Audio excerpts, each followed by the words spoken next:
mundo está em trevas. As pessoas buscam por luz, correm de um lugar para o outro, mas só fazem colocar-se mais em trevas. Os gregos com a sua filosofia e metafísica, os romanos com a sua pax romana, o reino divino humano estabelecido na terra, os judeus com seu exclusivismo, com sua liturgia, com seu farisaísmo, todos tentando encontrar uma maneira de ter luz, de ter um sentido, de ter razão para ser, propósito aqui nessa terra. Mas nessa luta, nessa busca, eles só fazem colocar-se mais em trevas. A maldade só faz aumentar. A paz só faz ir embora. E Deus se vê cada vez mais afastado. De repente, então, luz. O Deus eterno, o Deus onipotente, onipresente, onisciente, o Deus criador de todo o universo e criador da humanidade, separado pelo homem que decidiu estar em trevas, decide se fazer carne, decide aparecer ao ser humano para mostrar a ele quem é realmente Deus, mostrar a ele verdadeiro propósito. Então Deus encarnado, o Deus infinito, se faz carne. Como deve ter sido essa luz que nasce no mundo? Deve ter sido uma luz gloriosa, uma luz fulgurante, uma luz como aquela do Monte Sinai, quando Deus decidiu aparecer para falar com o povo de Israel, onde havia um barulho muito grande, onde havia lava, onde havia fogo, onde havia luz. E o povo então, depois que desce Moisés no monte, tamanha a glória que sai do rosto de Moisés, que o povo pede para que Moisés cubra o rosto, porque eles não conseguem olhar direito para ele. Qual foi essa luz tão gloriosa do Deus poderoso se fazendo carne? Será que foi uma luz que fazia os romanos se prostrarem a tamanho poder? Uma ciência e uma sabedoria tão grande que faria os gregos se humilharem e dizerem não sabemos nada porque isso é tudo? Qual foi essa luz que apareceu no mundo? Foi uma luz pequena. Uma luz tão pequena que quase ninguém atentou. Apenas os pastores que estavam ali passando o seu tempo cuidando das ovelhas e os reis magos que estavam atentos ao tempo, eles perceberam uma pequena luz diferente, uma estrela diferente no céu e seguiram. Quando Deus Todo-Poderoso se fez carne, ele apareceu na luz pequena de um bebê. Um bebê com todos os seus medos. Um bebê que nasce chorando, desconfortável por sair daquele lugar tão quentinho da barriga de sua mãe e chegar neste mundo tão estranho. Um bebê que nasce ainda com os olhinhos fechados. Ali estava o Criador do mundo, o Senhor de todo o universo, como um bebê, pensando como um bebê, agindo como um bebê. Um bebê. Nós muitas vezes pensamos de Jesus, pensamos da religião, pensamos dessas coisas como coisa de gente adulta. Coisa para depois que deixamos de ser criança, depois que deixamos de ser jovem, agora que chega a fase adulta de responsabilidade, do dever, com menos prazer, então é o momento de nós decidirmos seguir a Jesus mais profundamente, é o momento de nós nos preocuparmos mais com a religião. Talvez você seja um jovem que se preocupa com a religião, mas pensa assim, a minha preocupação não pode ser completa, porque eu ainda sou jovem. E a religião é coisa de gente já madura, gente já adulta. Porque eu como jovem tenho os meus desejos de jovem, os meus anseios de jovem, as minhas vontades de jovem, de me divertir, de compartilhar, de sair com os amigos. E a religião é para quando esses desejos forem embora. Eu quero dizer para você, eu quero ler para você, na verdade, Lucas 2,40, que nos fala sobre Jesus, o pouco período que nos fala sobre quando Jesus foi desde criança até os 30 anos, quando ele começou o seu ministério. Lucas 2,40 nos fala o seguinte: e o menino crescia e se fortalecia em espírito, cheio de sabedoria, e a graça de Deus estava sobre ele. Se nós lermos, não fala assim, Jesus o homem, mas fala um menino. Sabe por quê? Porque Jesus foi um menino. Jesus agiu como um menino. Jesus viveu como um menino. Porque Deus se fez homem. E quando nós entendemos que Deus se fez homem, não é que ele se fez parecido com o homem, mas ele se fez verdadeiramente homem. Jesus se fez humanidade. Bebê, criança, jovem, adulto.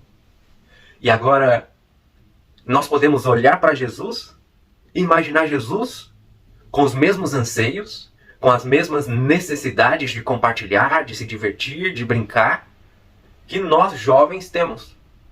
Isso não é pecado, isso não é errado. Isso é, na verdade, ser bíblico. Isso é, na verdade, olhar para Jesus como ele realmente é. Ele se mostrou a nós.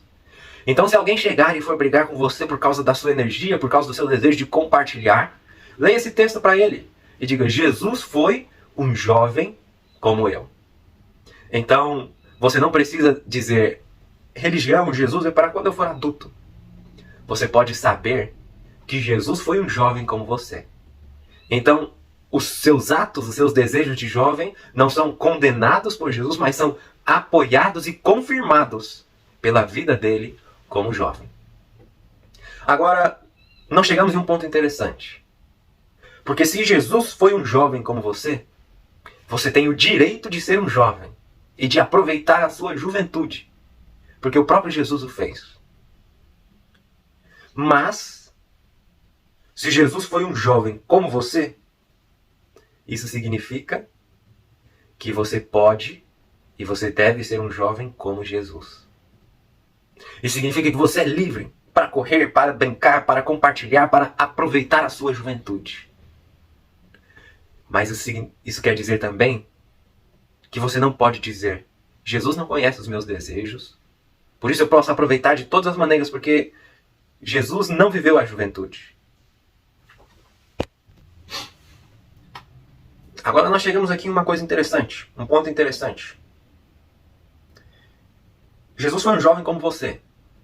Então a sua juventude, os seus anseios, os seus desejos como jovem, não são apenas permitidos, mas são estimulados por Jesus, são confirmados por Jesus, porque Jesus foi também um jovem e viveu como jovem.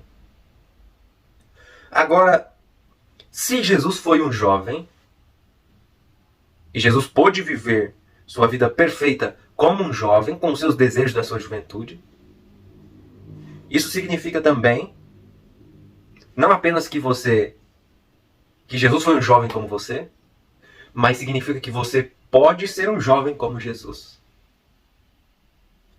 E, melhor dizendo, você deve ser um jovem como Jesus. O que isso significa?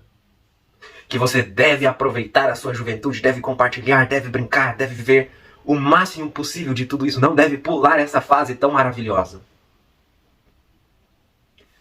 Mas que você deve viver essa fase maravilhosa como Jesus.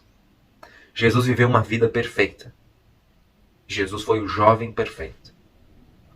Então o que você deve fazer? Você deve estudar, você deve conhecer a Jesus. E agora, no meio dos seus anseios, no meio do seu aproveitar da juventude, você deve se perguntar: eu estou sendo um jovem como Jesus? Eu estou vivendo como Jesus? Se Jesus foi um jovem, não há desculpa para viver uma juventude liberal.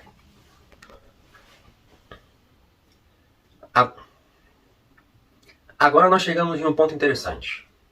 Porque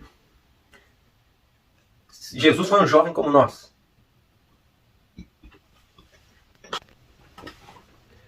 Agora nós chegamos em um ponto importante. Porque Jesus foi um jovem como nós.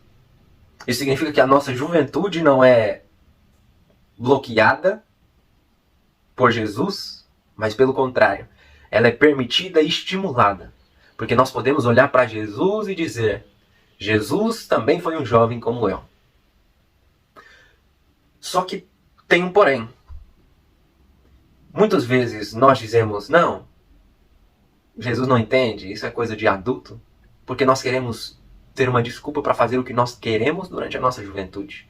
Queremos ter uma desculpa para dizer: minha juventude não está debaixo dos olhos de Deus, e minha juventude é algo separado de Deus. E agora, quando eu for adulto, eu me preocupo mais com isso. Mas eu não tenho um exemplo de jovem sobre como eu devo ter minha juventude para Deus. Só que se Jesus foi um jovem como você, isso significa que você pode ser um jovem como Jesus. Isso significa que o exemplo de jovem que você tem é Jesus. Isso significa que você não tem desculpa para fazer o que você quiser na sua juventude. Porque embora Jesus foi um jovem como você também deve ser um jovem como Jesus.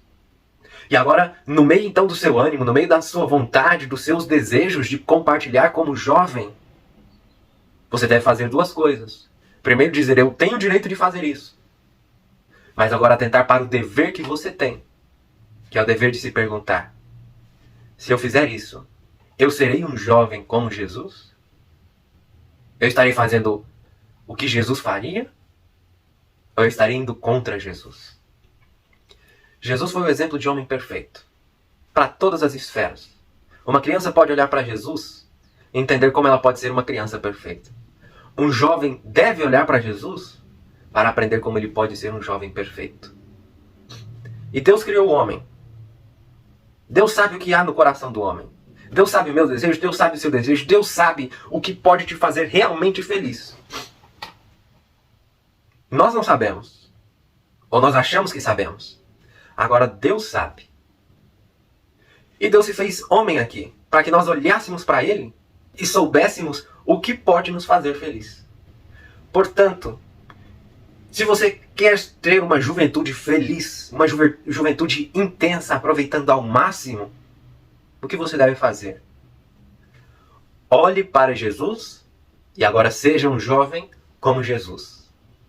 E aí quando você for um adulto, você vai olhar para trás e vai dizer, eu realmente aproveitei a minha juventude, sem arrependimentos, mas aproveitei com intensidade. Aproveite a sua juventude com intensidade. Seja um jovem, uma jovem como Jesus. Que Deus te abençoe.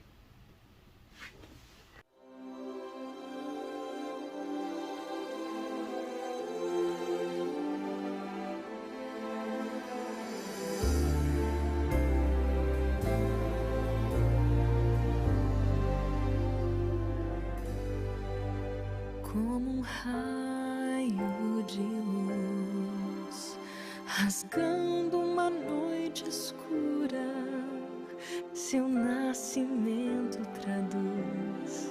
Deus sorrindo com ternura, como um escudo de paz. Em um mundo violento, sua presença nos traz toda a fonte de alento. Bem-vindo, Filho de Deus. Bem-vindo, Deus conosco. Hoje nasce a esperança, revestida de fragilidade. Na inocência de uma criança, Deus revela sua majestade.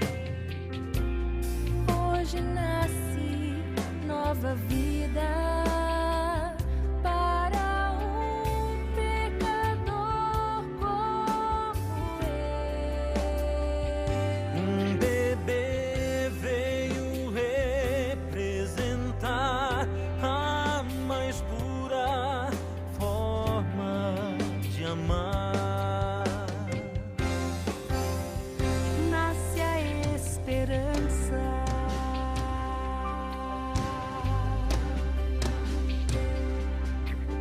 Como um porto seguro em um mar de incerteza, seu rostinho reflete Deus em sua grandeza, como um abraço sincero em dias de solidão. seu toque nos lembra, existe um plano de salvação. Bem-vindo, Filho de Deus. Bem-vindo, Deus conosco.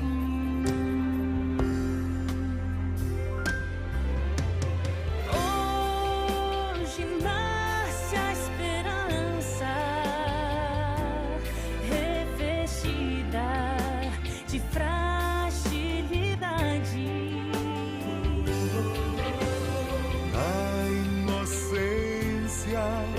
de uma criança,